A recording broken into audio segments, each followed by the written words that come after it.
Salamlar dəyərli izləyicilərimiz. Bugün bizim sual-cavab rubrikamız olacaq. Sizdən ən çox gələn suallara cavab verəcəyik.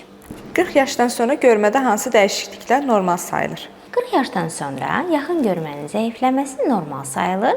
Belə ki, bu zaman yaxın görmə, yaxın obyektləri bulanıq görə bilirik.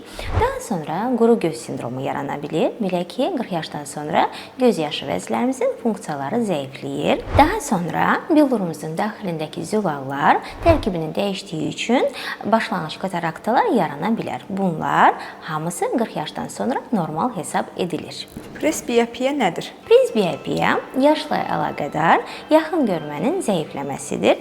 Belə ki, bu zaman gözün daxilində billurun elastikliyi zəiflədiyi üçün yaxın görməmiz zəifləyir.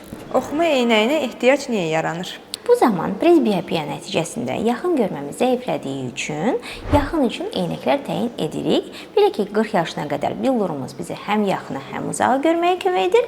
40 yaşından sonra ancaq uzaqda kömək etdiyi üçün yaxına eynək təyin edirik.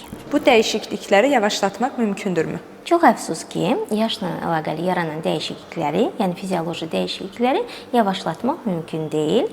Ancaq eynək taxmaq və bəzi hallarda əməliyyat icra edə bilirik. Sual-cavab videolarımıza davam edəcəyik. Sizi maraqlandıran sualları bizə mütləq yazın.